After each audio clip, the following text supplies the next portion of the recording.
Okay, let's continue with the illustrative problems. I think we're at problem number 3 already. So number 3.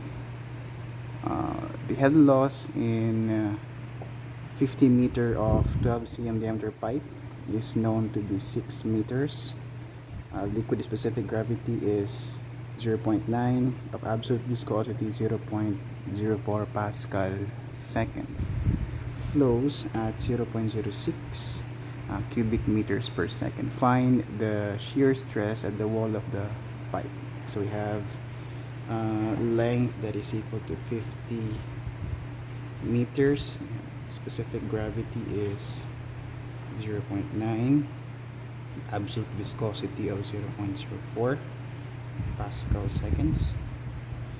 And discharge that is equal to 0.06 cubic meters per second. Find the shear stress at the wall of the pipe. So shear stress is equal to tau is equal to gamma head loss d over 4L. So since given a head loss natin, I think these quantities are no longer significant. Itong discharge and then the absolute viscosity.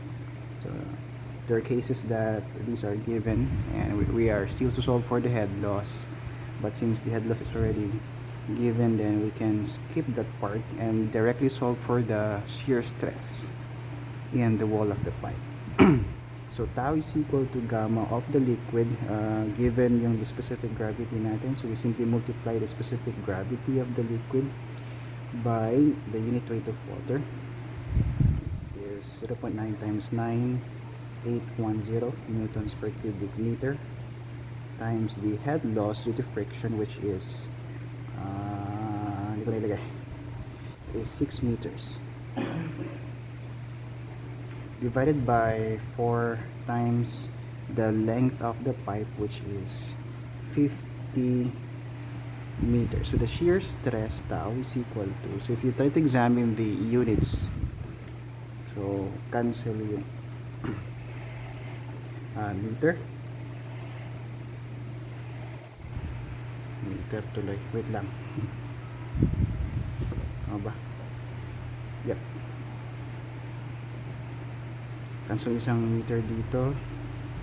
We are left with,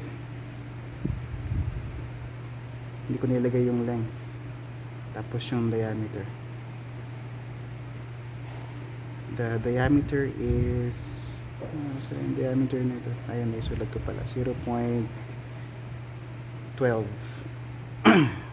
of a meter.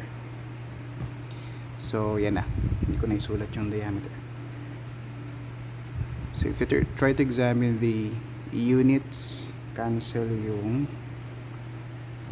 may matitirang isang meter dito, then denominator may meter, so we're left with newtons per square meter. So the resulting value or unit of the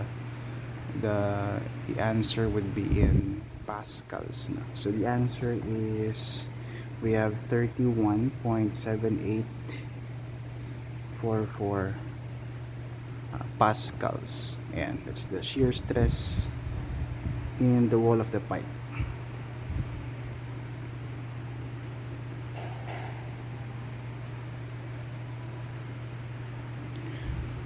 Okay, next, the fourth problem.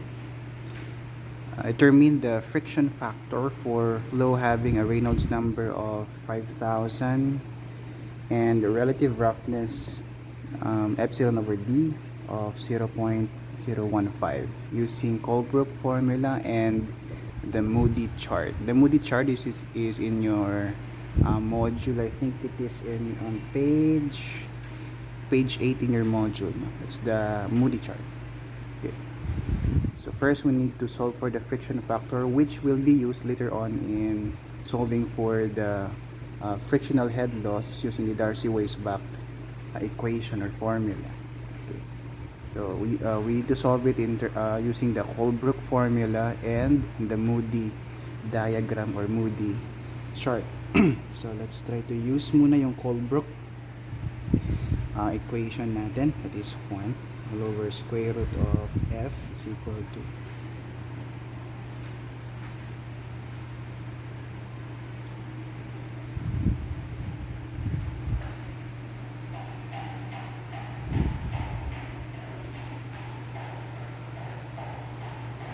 this is our Colebrook equation.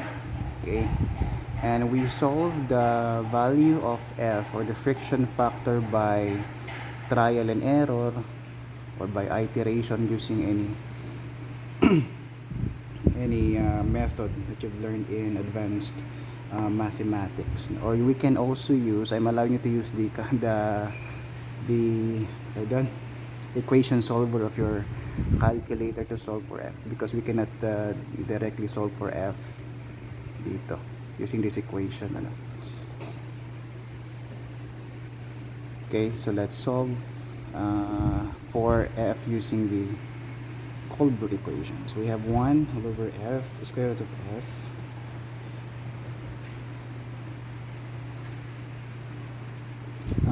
the relative roughness, sometimes hindi ito yung given, yung relative roughness, pero given yung roughness ng material, and then given yung diameter, you simply divide the two values and you will arrive with the relative roughness of the pipe. So nakadepende kasi yan sa material. Itong epsilon, that's the roughness of the material, is dependent on the material of the pipe, kung PVC or GI pipe, and may corresponding value for epsilon or roughness. And then of course it's also a function of the diameter ng pipe. So if you divide these two values, then you will arrive with the roughness or relative roughness, which will be needed later on dito sa Colebrook equation, and kailangan din yon sa Moody chart to approximate the friction factor. Okay, so given yung relative roughness natin, which is 0.015 divided by 3.7 plus 2.5 divided by yung Reynolds number natin is 5,000 times square root of f. So you can solve this equation using any method you've learned in advanced mathematics, okay, or you can use the equation solver in your calculator, yung sheep solve. So by equation solver, f is equal to 0.0515. That's the friction factor. Okay, next we use the Moody chart. So print ko na lang yung Moody chart natin. Hindi ko alam kung visible dyan sa ayan, ilapit na natin. So how do we use the Moody chart to approximate the value of the friction factor? So first, look at the right side of your chart.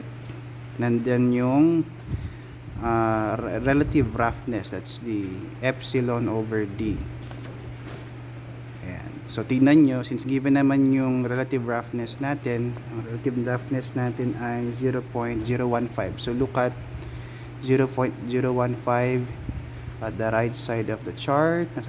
Eto yung 0.015 natin. And then at the lower side of the chart is the Reynolds number. Ayan, ito yung Reynolds number natin. Okay. Ito 1,000, and then puro times 10 raised to 3 lahat ito yung mga numbers na ito. So ang Reynolds number natin ay 5,000. So look at 5,000. Ito yung 5,000 mark natin. So pag sabatin lang yung dalawang value, so we have 0.015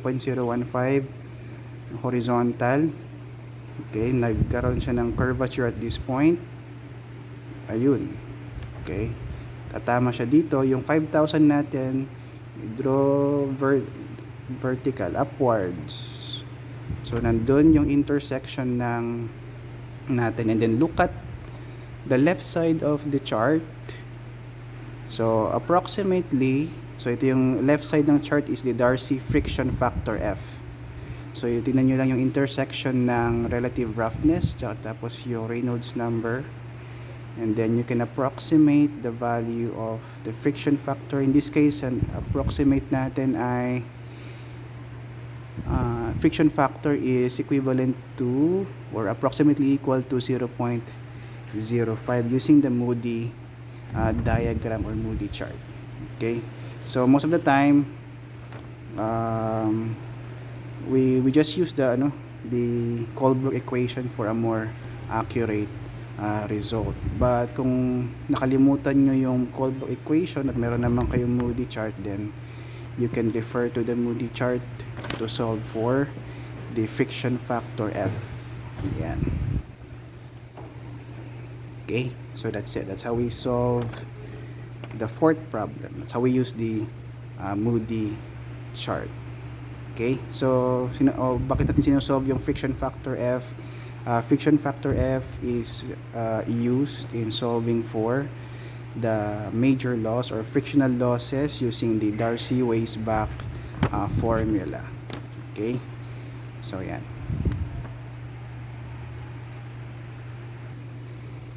Okay, next we solve the fifth problem. City supply pipeline consists of a new 60 cm diameter cast iron pipe. Compute the frictional loss of head per kilometer of the pipe when the discharge is 0.35 cubic meters per second. Okay, since the given value is the friction factor, given na yung friction factor natin, then that means we're going to use the Darcy-Weisbach formula to solve for the head loss, energy loss per kilometer of the pipeline. Okay, so Darcy-Weisbach is equal yung head loss using Darcy-Weisbach. We can since discharge yung given, then we can use the derived formula for head loss in terms of discharge. That is equal to 0.0826 FLQ squared over D raised to 5. So we have friction factor is 0.018.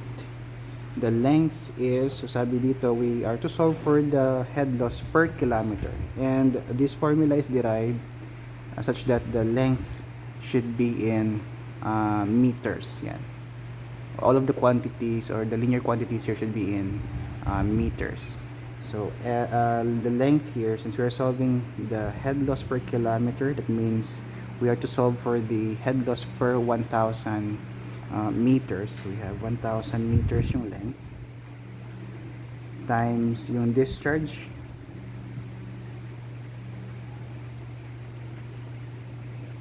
divided by D raised to 5. Diameter is 60 centimeters, so that is 0.6 of a meter raised to 5. So the frictional loss is equal to 2.3422 meters per kilometer. So ito yung loss of energy natin, loss of head per kilometer. Ayan. Medyo malaki, no?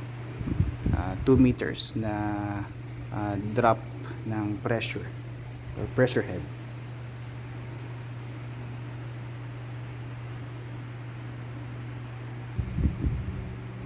Okay, next, number 6. I will no longer write the problem, but I've drawn the illustration. Number 6, water is pumped through a vertical 5 cm new galvanized iron pipe to an elevated tank on the roof of a building. The pressure on the discharge side of the pump is 1,380 kilopascals. What pressure can be expected at a point in the pipe 76 meters above the pump when the flow is 9.5 liters per second? Assume friction factor is equal to 0.02. Let's try to list down mga given sa problem. We have the diameter of the pipe galvanized iron pipe. The diameter is 5 centimeters, and then the pressure at the discharge side of the pump is 1380 kilopascals. So nasan ba yung discharge side ng pump? So we have two sides of the pump. Yung suction side natin, ito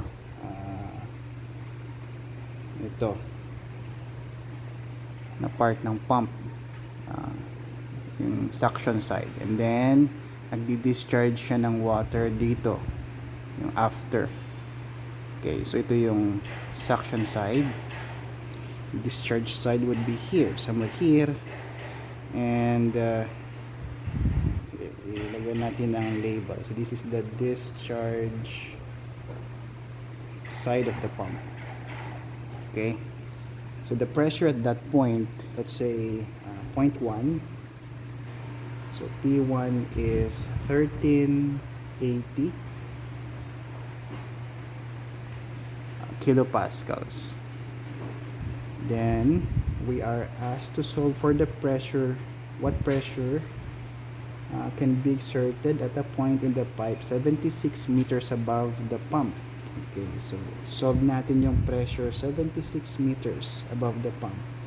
So from the pump, so from dun sa may discharge side ng pump, so we measure upwards 76 meters. So let's say at this point, let's say point 2. At that point, the elevation is 76 meters, assuming that the pump is on the ground. So assuming at point Y, that's elevation 0. So from that point, we measure 76 meters. So at point 2, from the discharge side ng pump is 76 meters. So we are solving for the pressure at that point. Okay, the discharge is 9.5 liters per second. Okay, and then the friction factor is 0.02. Okay, so how do you solve for the pressure at point 2? So that's 76 meters from the pump. Okay, so we apply the energy equation to solve for the pressure at point 2, and we have 2 points. The energy equation requires 2 points, so obviously the 2 points would be, we assign the 2 points where the unknowns in the equation are minimized.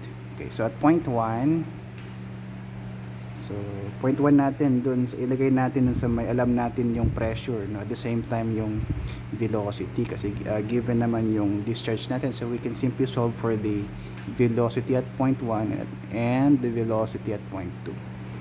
Okay, so from the law of continuity of flow, so the discharge at point 1 is also equal to the discharge at point 2. So the velocities at point 1 and point 2 would be the same, no?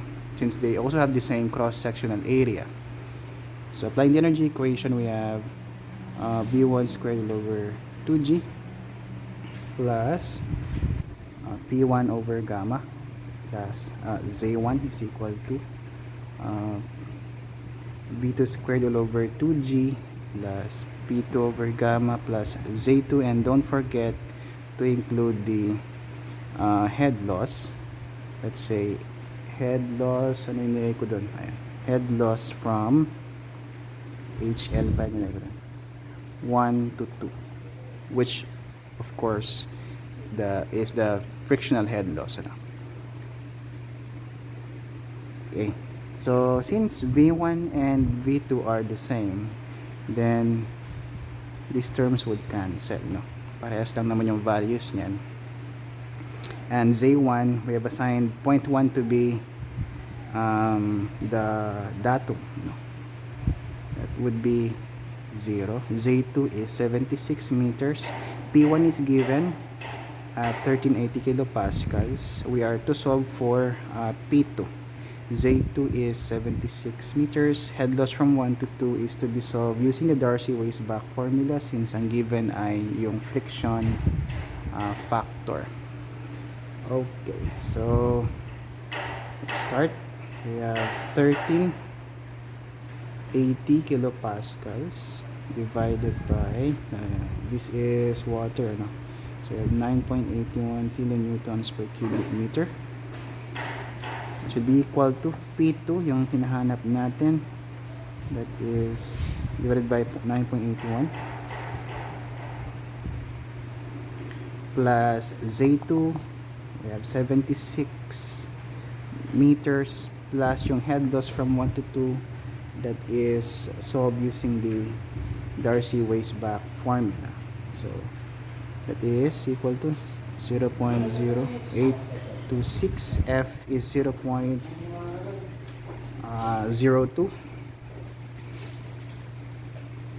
Hindi na kasya. Kasyahin natin.